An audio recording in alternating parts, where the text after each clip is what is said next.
kuti mastreets social media mandinoswera ndichiona kuti nyaya dziri kufamba sei. Ndinayo nyaya ndiri kuda kuti ndinge ndiri ndinokuzivisai vhidhiyo redu rekutanga pazuva ranhasi. Ndichitoti zviri kudi kwese kwamuri vazukuru vangu. So chiteerera kana uri munyowani usati wasubscribe paSane TV, mukana uchiripo kuti udi usubscribe tena on your notification bell kuzviitire kuti pega pega patinouploada mavideos, pega pega patinowinza nyaya dzichipisa, you will be the first person to know. Anditi wotonakigwa zvako. Anditi don't forget to like nekushare mavideos ava zukuru.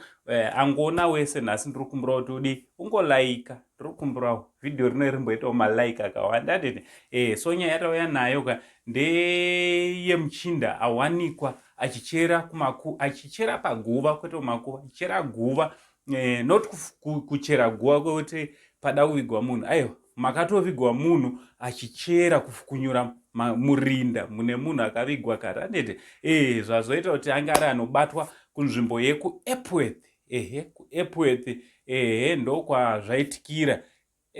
Vanhu vakatoshamisika kuti kondeipi. Ende vanhu vangobvawo vasina mhinduro ipapo kuti ndeipi achitambika, kuti urombwa, uroi, chii.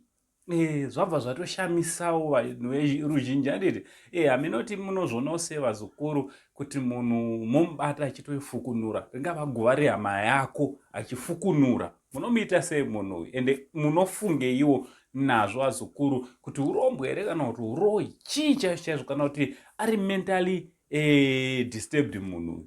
Because munhu ari nomau chaichaika haangamboite kana achitoita zvinhu izvi anenge pane urombwa kana kuti uroi. Ameno imi chititaurira ichi kucomment section. Ndonyaya yatanga tingokuzivisai zvaswerawo zvichiitika mastreets esocial media, social media, mastreets esocial media. Nyaya iri kusekuleta yaitika kupi? Yaitika kuEpworth, kuguta guru reHarare. So from Uncle Sane, the only Zimbabwean uncle, kati komentei tichiti much love.